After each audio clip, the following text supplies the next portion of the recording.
Pour certains établissements hôteliers, il n'était pas question de fermer les portes malgré la crise sanitaire. Les frontières avaient beau être fermées et les touristes pouvaient ne pas venir, il leur fallait continuer de fonctionner. Parce qu'ils sont convaincus qu'une fois les portes fermées, il serait difficile de relancer les activités. Il serait également difficile de reprendre le niveau de motivation des employés là où il a été laissé. Puis, l'idée était aussi de garder tout ou une partie de l'équipage à bord afin d'empêcher le bateau de couler. Certains établissements ont mis en place un contrat social qui les engageait à faire tout leur possible pour garder tout le personnel, mais d'autres ont dû bricoler avec les moyens du bord, soit en se séparant de certains employés, soit en réduisant leur salaire de 30%. Donc le confinement, je pense que ça a été dur pour tout le monde. Enfin, nous, on a essayé de tenir le coup pour le personnel, pour l'équipe qui garde un salaire. Et bon, on a bricolé, on a pu payer nos charges. Malheureusement pour nous, c'est vrai que ça a été très compliqué.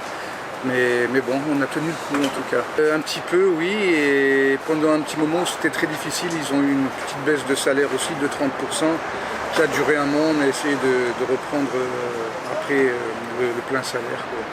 Mais maintenir un personnel en place exige également des activités. Et des activités, il y en a toujours eu dans certains établissements hôteliers, même s'ils étaient privés d'une importante catégorie de leur clientèle, à savoir les touristes internationaux. Tao anatin'izay période zay a sary fantatra hoe manana karazana client anankitelo taliso. Voalohany a ny client avy any ivelany. Zany hoe ny client touriste international moa zany raha antsika mahafantatra hoe mihidy a ny frontière donc tsy nisy zany ny client iny. Fa kosa misy karazana client anankiroa.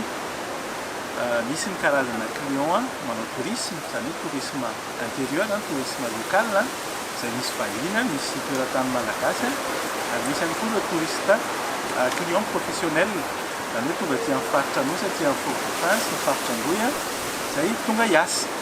Tafiditra ao anatin'ireo ny olona rehetrarehetra miara-miasa amin'ny Nations Unies, ao daholo le entité rehetrarehetra, ao ihany koa le société commerciale izay manana ireo aty, eo koa ireo olo-mpanjakana, olo mananakaza fanjakana, izay tonga aty manam-piasan'ny miasa amin'izany. Ireo rehetrarehetra ireo zany no natambatra dia nanana client foana ihany zay tao anatin'izay période confinement zay. Azontsika tenenina hoe zavatra anankiray ihany nanakana anay tsy nisy ny client rehefa tsisy ny fiaramanidina na manao tanasy fa raha mbola nisy voanio dia nanana client foana zakata amin'ny. En d'autres termes, ces établissements hôteliers ont pu tenir le coup, frontières fermées ou non, même s'ils espèrent que cette épreuve ne durera pas longtemps. Comme leur source de revenus ne dépend pas totalement du tourisme international, les activités n'ont pas été absolument perturbées par la crise sanitaire.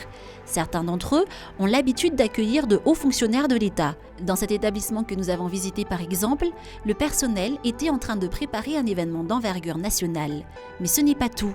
La résilience a été abordée dès les premières annonces de confinement, où ils ont appréhendé la fermeture des frontières aux vols internationaux à court ou moyen terme.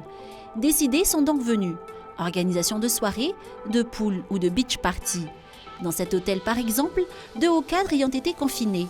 Le Wi-Fi a été étendu jusqu'à la plage, juste pour leur permettre de travailler dans un cadre serein, ainsi que bien d'autres moyens de stratégie pour pouvoir rester dans la course. Pour Ina Rubzon, la mise en place de ces stratégies de résilience doit être accompagnée d'une trésorerie solide afin de faire face aux mauvaises surprises inhérentes à la pandémie. Capacité de renouvellement sur résilience, c'est très important, c'est rehefa mandalo toetra dia tena hoe mafy le izy d'un point de vue trésorerie, d'un point de vue comptable mafy le izy fa mazava ho azy aloha le volana vitsivitsy ny andohan'le confinement dia efa nampatonga an'le eritreritra hoe mila solide atsika d'un point de vue trésorerie important vita izay étape zay dia mila miomana ihany koa tsika amin'le redémarrage n'le activité donc efa ao anatiny mihitsy zany zay zao et puis efa le fotoana misy ny talinjo hatramin'izay no ahafahana nametraka ny toeran'ny talinjo zany hoe na fahasarotana na fahamorana eo foana le client satria tsy miafina mirehetra ne zany activité commerciale izy ty a de fa tsisy ny client tsisy ny activité. Investir sur le personnel, être innovant pour rester dans la course et avoir une trésorerie solide figure donc parmi les stratégies qui ont permis à certains établissements de faire face à la crise. Et vous, qu'en pensez-vous ?